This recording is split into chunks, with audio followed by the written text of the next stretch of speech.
Ito ang oras ng panalangin. Panalangin para sa pamahalaan. Ang mga petisyon na nilalaman ng panalangin ito ay hinango sa mga katuruan ng salita ng Diyos, ang Biblia. Ang salita ng Diyos mula sa Roma 13, talatang 1 hanggang 2, at unang Timoteo 2, talatang 2 hanggang 3. Ang bawat tao ay dapat pasakop sa mga pinuno ng pamahalaan, sapagkat walang pamahalaang hindi mula sa Diyos, at ang Diyos ang nagtatag ng mga pamahalaang umiiral. Kaya nga, ang lumalaban sa pamahalaan ay lumalaban sa itinakda ng Diyos. Ipinalangin niyo ang mga hari at mga may kapangyarihan para makapamuhay tayo ng tahimik at mapayapa na may kabanalan at tamang pag-uugali. Mabuti ito at nakalulugod sa Diyos na ating tagapagligtas. Naway sabayan ninyo ako sa panalangin ito.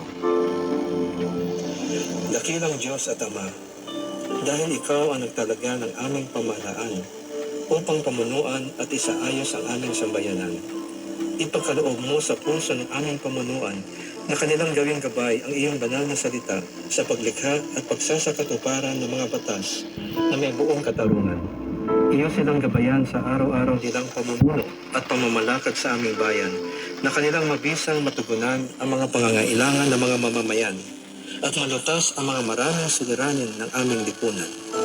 Amin ding hinihiling na sila ay iyong bigyan ng pagkakaisa at katapatan sa pagtataguyod ng magandang kinabukasan para sa bawat mamamayan, upang sila ay laging handang isauna ang kapakanan ng sambayanan.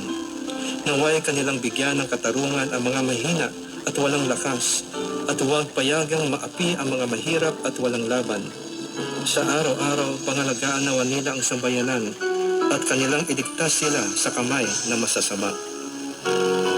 O Diyos, iyong patuloy na palapitin ang kalooban ng aming mga pinuno sa iyo nang sila ay makapagpamahala na may dunong at integridad at may busilak na puso.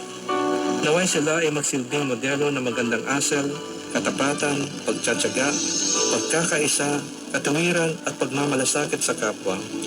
Ayon sa iyong kahabagan at kapangyarihan, sila ay iyong pagtibayin sa pagharap sa anumang mabibigat na hamon o suliranin na maaaring dumating muli sa aming bayan, at iligtas mo kami sa lahat ng panganib.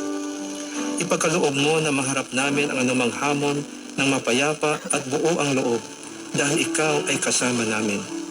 Iyong pagpalain at bantayan ang aming sambayanan, at kami ay iyong ilayo at iligtas sa sino mang magtatangkang nakawin o sirain ang aming kapayapaan at kalayaan bilang iyong bayan. Iyong ilayo ang aming mga hukom sa paghatol ng hindi makatarungan.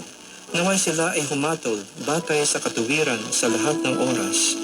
Gaya ng iyong sinabi sa iyong banal na salita, na ang isang bayan ay matatag lamang kung ang mga namumuno ay makatarungan.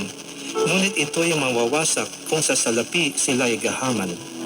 Ipagtibay mo sa kanilang mga puso ang integridad, kahabagan, pagsunod sa iyong mga utos at tunay na karunungan, upang ang aming pamahalaan ay maging kalugod-lugod sa iyong mga mata, nang ang iyong mga biyaya na pagsulong at paglago ay aming makamtan at mapanatili sa mahabang panahon.